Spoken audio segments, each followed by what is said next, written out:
So today we are really diving into a conversation that might be a little tough because there may or may not be a really solid answer. We are talking about, can love be created from an empty space? Can you love somebody if you've never seen it modeled or if you've never experienced it before? What does that look like? Let's talk about it. Thank you for tuning in. We are Tristin and Michael, and you are listening to Fused, transparent conversations from marriage, family, and relationships. We invite you to join us as we discuss topics that are thought about but not talked about. So tell your friends and family to check us out. And as always, go ahead over to our webpage, fusedmarriages.com, for more content and resources. Had a big smile on my face. I was doing something pretty silly before we kind of started. You were. But in my head, in my mind, I saw myself like doing it like for real. Like, not for real, but like in front of people. Mm-hmm. They were like, so, I mean, he ain't rap tight. Because you're not. Yeah. My kids know it. You know it, though. Yeah. Yeah, your kids definitely know it. They know it because they got a little different. They're a little different. They're good different, though. We call it good different. Yeah. We call it being unique. Just being yourself. Yeah. You got to grow into that thing, though. Some people have to. Some people have to, like, to get completely comfortable be themselves. Yeah. You got to grow into it. That's true. There's nothing wrong with that. And especially if you're different from, like, the masses. Yeah. But anyway, I can go a lot of stuff I say about that. But yes, you're absolutely right.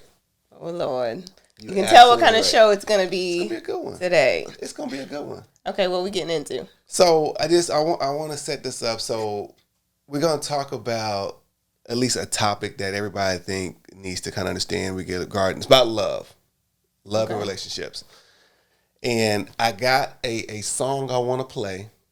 Okay. I want to play it to kind of to kind of really set it up fully. And I think this song, let's just listen to it. Just go with me for a little bit. I'm only going to play about 30 seconds of it. Let me get it. If I know it, can I sing along, or is this like, okay. You can. Oh, you really going to play it from? Yeah.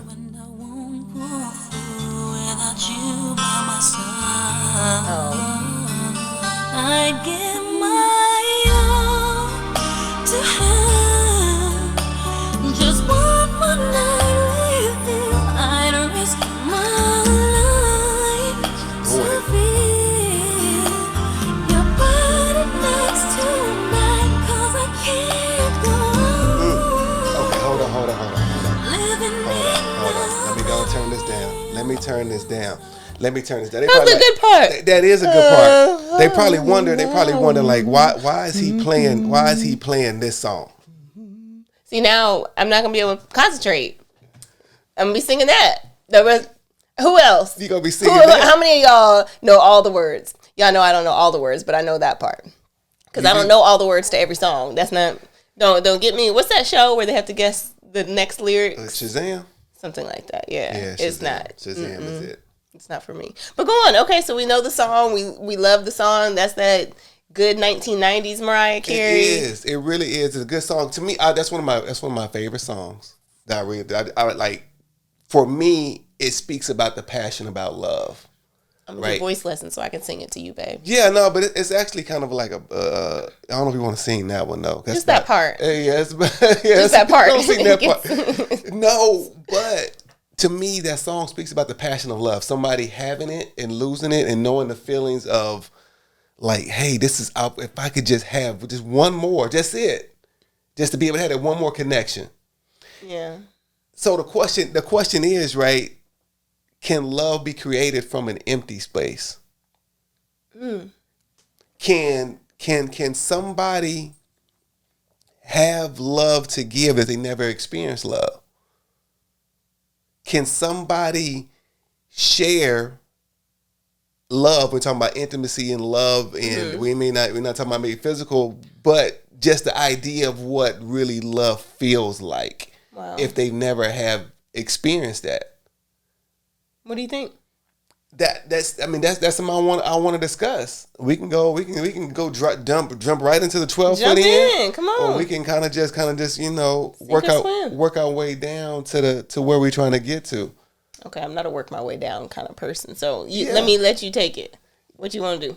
No, so the idea, I guess we can start off with a question, right? Can I ask you this? Let me ask you a question. Okay. And I might have kind of gave you the prelude to what already it is.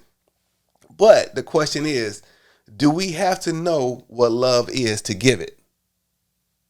Do we have to know what love is to give it? Mm-hmm. Mariah Carey just sang a beautiful song about it. I think if love, and we're assuming she knows what it is and this song knows what it is, and you feel that song, you be like, okay, I want to have that again. Yeah. I want to experience that again. I want to be able to express that with somebody again. If you don't have that, are you able to share that with somebody?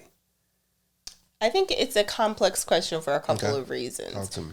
I think that your love in different seasons changes. Okay. So I think that it in the context of marriage, it should deepen and evolve from season to season. Mm-hmm. You should have a greater capacity to love and have more to offer in the relationship. And I think that there's a maturity that comes with time. I remember when I was like way back, like when you're like in middle school or high school, and people be like, I think Lauryn Hill used to sing a song about, writing the name of a boy's jeans on your name on your pants with a marker.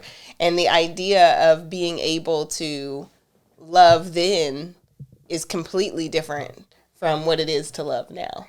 True. And, I would never say it. I would never be like, oh, I'm in love or anything like that. But I think as you begin to understand love, it changes. And then that makes me think about people who did not receive it that have so much to give. Mm-hmm. So like, for example, children. Like there are so many children, and I've talked to you about this before, that are in need of mentors or adoption or foster children that just have so much love that they want to offer. In the limited scope that they understand it, they know they want to be loved and that they want to love. So I don't know that I would say you have to have received so much love to have it to give.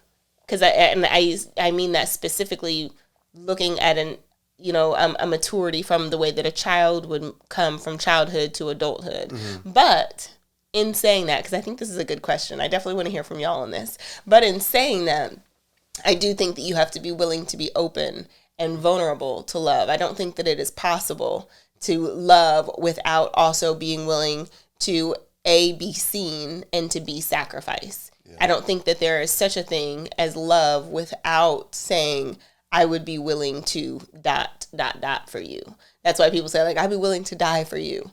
Like, that's and you say that in the capacity, or you say that saying, I would go to the very ends of myself for you. I love you to the moon and back. I love you to the impossibility of it all. And I think that sacrifice, saying I would be willing to sacrifice whatever it took to make you happy or to make you successful or to give you a chance. Mm-hmm. So I think that that's something to be said about what love is. You have to be willing to be seen.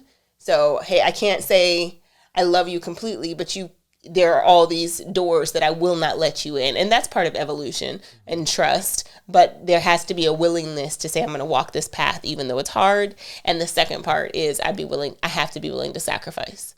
What are your thoughts? No, first of all, I think you're right. I think it is a very complex question. I don't know if there is an exact right answer to say, hey, is it definitive if you have not experienced love, you're not able to give it? Mm-hmm. I do lean toward the thinking, though, if you haven't experienced love, it's going to be hard for you to give it.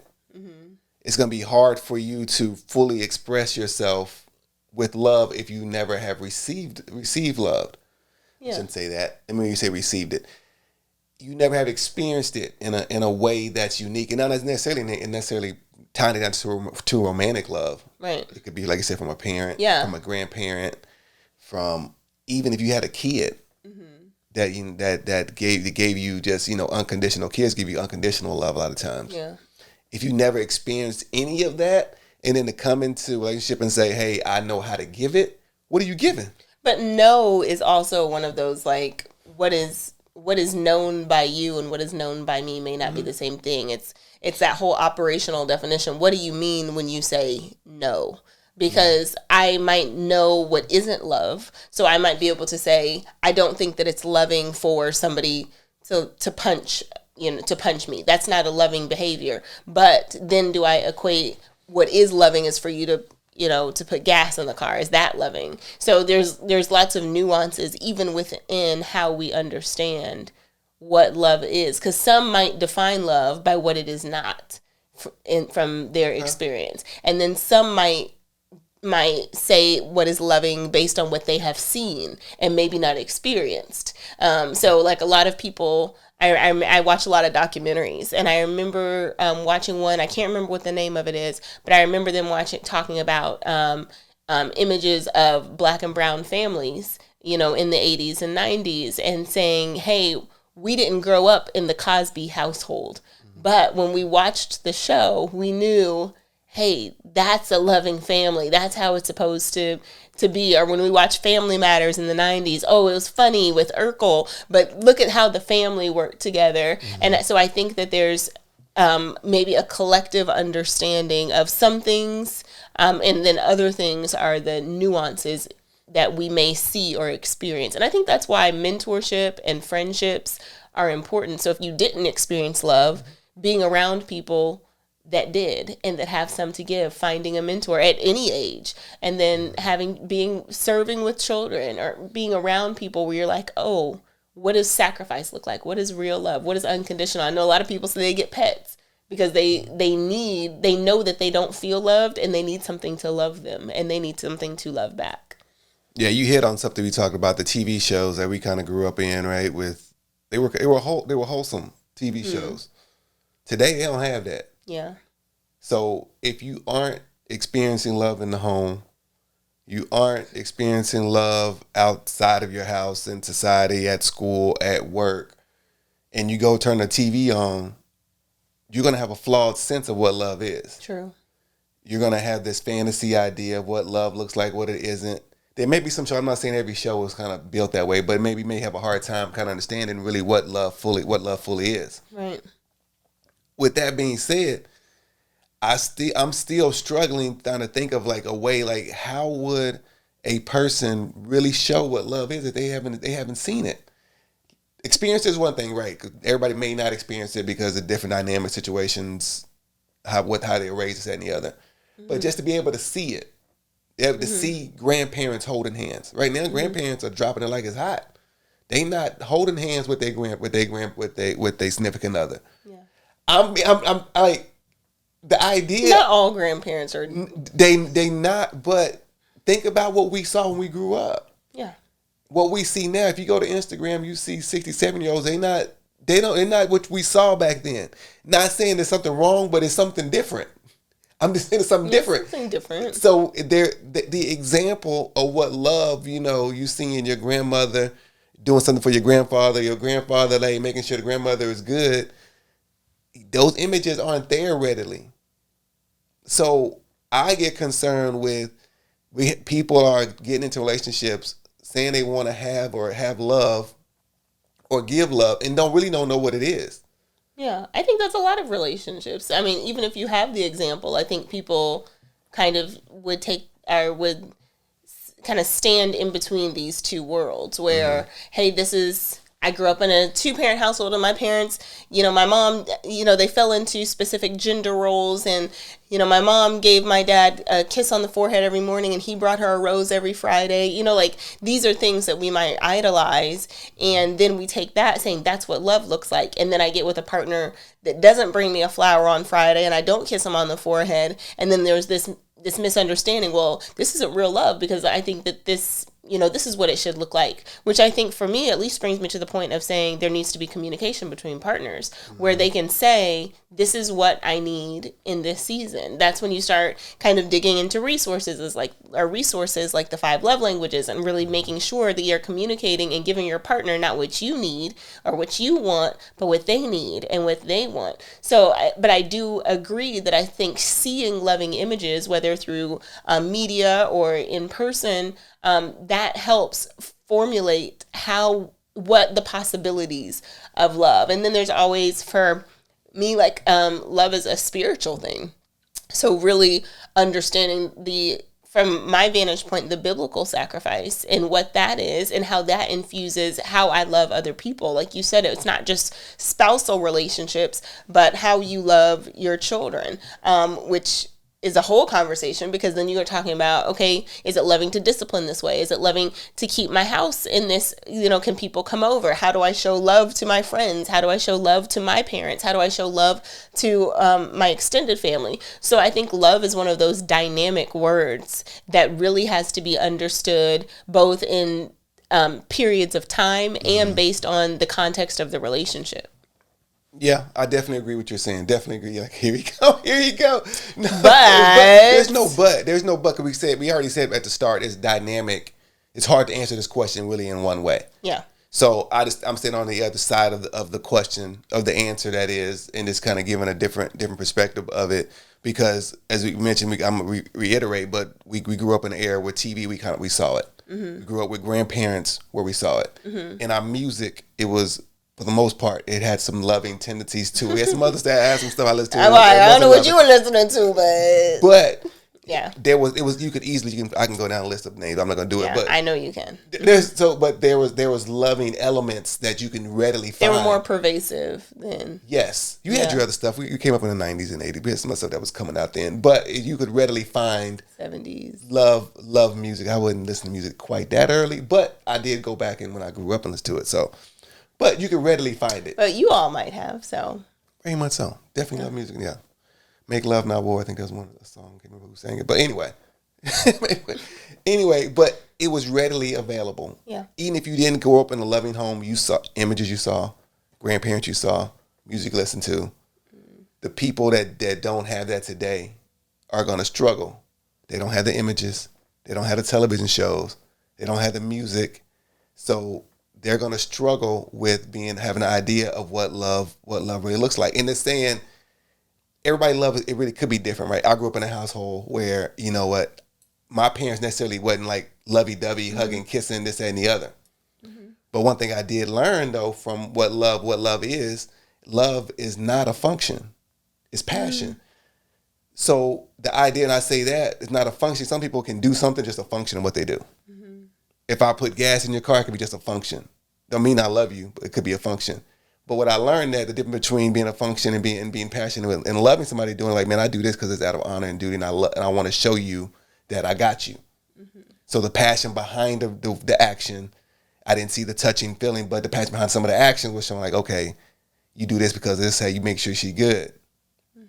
And that's what I took on, right? And I had to kind of mold that to kind of fit what you need. You need something a little something different with the communication, touching, and affection that comes along with love. So I had to grow into that, but I had a reference point of saying, okay, love, it comes from deep within. If I do something or say something or have something, if I give something, if I go to work, it comes from a deep place of me wanting to do that for you to try to make sure you're good. And today people don't understand. I don't believe. I'm challenging the people to understand. Maybe y'all do. If y'all do, please write in the comments. And if y'all do understand it, but a lot of people don't understand of like really what love is. They doing stuff, but it ain't come from a loving place. They making plays out of spite. He's cutting the grass because I can't believe she want me here doing this. He handling the kids and doing hair. I mean, she should be doing this or whatever. I shouldn't be doing it. Whatever have it is not coming from a loving place. And I'm challenging that or saying that potentially it's coming from, hey, they didn't see it. They didn't see it played out. Wasn't in the music. Grandparents ain't holding hands, or we not. I would say someone aren't living. They weren't able to kind of witness that, and our music is not there.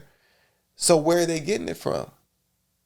And so I think it's something that you got to be aware of. Like, hey, do I really know what love is? I'm asking. I say I want it. Do I really know what it is? Yeah. So what do you do? What do we do knowing that the imagery in the media, it's no longer reflective on the whole, not to say that it's not there, but on the whole, to your point, it's not reflected there. Some of our value systems are really thwarted, not just as it relates to kind of love, but self-love. What does it look like to, like, self-love has to be more than going to the spa. Like, it's really a mental thing. And then how we love our children, how we love our friends, like we were referencing earlier. What do you do knowing that these images are what are not only put before us on television, but that as a reflection of the society at large, knowing that this is what this is our day in and day out. What's the solution? I think the first step is like asking yourself the question. Ask yourself the question of, do I know what love is? Am I aware how I love or how I should love or what love should feel like? People are staying in relationships thinking it's love and they shouldn't be there. Because they didn't necessarily, something got missed, wires got crossed. But we somebody outside looking, that's not love. Like, why are you in there? Why would you do this? Why would you so there's different reasons, circumstances. I'm not trying to say everybody's circumstance fits into this category, but we know it happens. Yeah. Where we need to ask ourselves, do I understand what love is? And better yet, I just ask my partner, my significant other, my wife, my husband, my future wife or husband, spouse, whatever, say, hey, do they know what love is? Do they know what love isn't? Is it loving? As you say, you ask me, hey, Michael, you say the words. Is that loving? Oh, yeah, we be in the middle of argument, y'all, and I'll say something sideways, some smart, slick, and be like, man, I don't want to, She'd be like, now, Michael, was that loving? Was that the loving way to say that? Hey, I'll be like, You couldn't have found another way? Most time I didn't answer, but I had to come back ultimately and say, no, that wasn't loving. And you checked me too, so don't get it twisted. Yes, it's accountability on both parts. So the idea of you knew that wasn't loving. Yeah. And you would challenge me on that. Yeah. Spouses have to do that for each other. Hey, if you coming in, late and you ain't calling, is that loving? Do you consider that loving? Yeah. Oh no, I'm just working this and the other. But is it loving for me not to know that you okay? That's all I want. Kids are here. I got some dinner prepared. I want to make sure everything when you coming in. I can be up. Just want to make sure you good. Is that loving if you're not the call? I know you working. Appreciate it. I appreciate that. Whatever have you. Could be both ways. Women work late too. You know what I mean? She come in. Hey, I be like, Tristin, why you ain't call me? You said you be home at 9. Why you didn't call me? Because I know if the tables would turn, it would be a whole problem. It'd be a whole different situation. But I was patient. I was trying to give her the love. But that goes to... Let me hear all that. Let me tell all of it. That goes to the communication thing. Because how different people... there are some kind of norms, but there are some things that you just aren't consciously aware of. Like, you know what? I don't think you spoke to me properly. Like, I didn't feel... like we were on the same page. I didn't like the tone. I didn't like the delivery or whatever. Or, hey, babe, you could have reached out. I didn't know if something had happened. I mean, I know you're working, but just let me know. Yeah. And I think that goes to what we were talking about at the beginning of the show about the need to communicate what you need from the loving relationship. What does it look like for you? And I think one of the problems is that we might take what we have, the way in which we have experienced love before, if it were with a previous relationship or how we behaved even when we were dating. Okay, now we gotta, some things are a little bit different. Right. And I think that people think that things changed when we got married. Yeah, they're going to, and then they're going to change a year from now. So the longer that you are married, the more change you're going to experience. The goal is to hold on to the good and let go of the bad. The goal is for the good to evolve, and as negativity happens, now you know how to deal with it. And so I think that is part of this loving relationship, because what I thought was loving in year 1, I didn't think in year 4 and 5 and 6 and 7 and 8 and 9, all the ones going forward, because as the circumstances shift and as you evolve as a person and as you change individually, now my need is different for a different kind of love. That's why you can't be stagnant. That's why you can't just be like, I'm going to get her flowers and candy every Valentine's Day. She going to be good. She might not. She might not at all. She might be trying to watch her weight. She don't want no chocolates. She's had all the flowers. She doesn't want the flowers anymore. She wants something different. Or, man, he used to want to go out with his boys. Now he just wants to kick it with you. So you got to create space for that. You have to create the freedom to say, I'm changing as a person, and this is what it looks like for us to be connected. No, absolutely. I want to open a question up to you, just to kind of, maybe you've seen this or experienced this, but the question is, do you see or do you think people are falling for someone in love, that is, falling for someone that doesn't know what love is and what love is not? Do I think people are falling for people? Falling for others, people that, what now? That don't, the people that they're falling for, they don't know what love is and they don't know what love is not. Oh, definitely. Yeah. Give me some examples, things you've seen, or I think people fall for like love is such a massive and vast word. I think people fall for one aspect of one thing. And not only is it not in totality, it's not in context. So, for example, like I love every Friday we go out on a date and he takes me to the nice restaurants. I love him. He treats me so right. He treats me good. Like that's one very small piece necessary. Feed her. Okay. But it's a small piece of what it looks like to have a loving relationship. Right. And so you can fall for somebody because they're attractive and they smell good and they take you to nice restaurants. And then you start in the expanse of the relationships, you start to see he's not really a good listener. Yeah. And you have a lot that you want to contribute to the conversation. And he's checking out, he's on his phone, he takes you to nice places, but you don't feel valued. So you fell for somebody based on the fact that, he comes and picks you up and he takes you to a nice restaurant and you have that. Or, that, and again, that's a very kind of, potentially stereotypical, relationship. But there's lots of things that I think people might fall for, something that's really small in the vast spectrum of what it is to really love. And I think the real love would allow for there to be more, as opposed to sticking people into this very small box of this is what I love about you and this thing has to stay the same. So you might have loved her when she had, when she was 120, whatever pounds, and now she at 150 pounds. And if your love was solely based on, or him, you might... Come on now. Nothing wrong with that. Nothing wrong with that. Okay. But or him, like she might have been like, oh, he got such a good body. He got a chest. He got, his chest good, his tummy good, everything good. And that's a very small piece of what I love about this person, or that they were, they were pursuing this certain career. I really love that they were driven and motivated. And then I see, man, they are really driven and motivated outside the home, but when they come in, we're not really connecting. So I say all of that to say, to answer your question, I think people are definitely only falling in love with small pieces. Number one, I don't think people are taking time to really explore, and that's before or after marriage. Because just because you get fast doesn't get married. You meet, you get married, you still have exploration to do. And that is letting the person really continue to grow and you continuing to love. Because I think some things happen in relationships and people get stagnant because they're scared to grow because they don't know if their partner is still going to accept them. So I'll give you the last word, though. What are your thoughts? No, I don't know if we ever answered the question complete. No, you answered the question fine. Okay. I'm talking about just answering the idea of the people, can love come from an empty a space or place. But I do think this kind of it's not going to be a solution. But it's going to be some awareness. But I think social media is messing up people a lot. And it didn't start with Instagram. I can go back to MySpace, Black Planet, yeah, Christian Mingle. There's a whole bunch of other ones, right? There's, what's the one you swipe left, right? I can't remember what that name is. Yeah, you don't need to know. But yeah, anyway. But the idea of kind of being able to look at an image and say, in some verbiage, and say, I like that, I want to try to connect with that. Versus as a true connection, being in the same place with somebody, which is technology is good because it gives you kind of the convenience of it. But you miss out on understanding, how this person interacts with people. Yeah. And they can put on a facade for a little bit, but ultimately they end up showing who they are, and a lot of us are staying in it a little bit too long.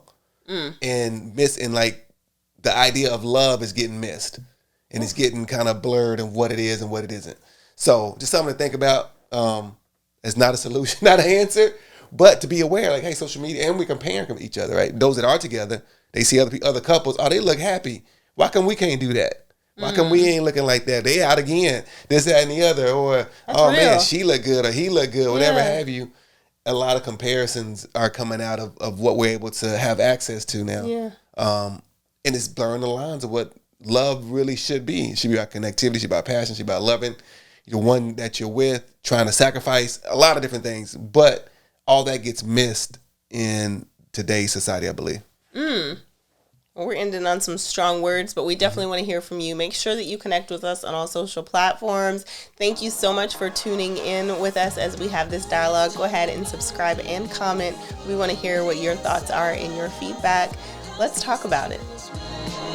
Michael Tristin.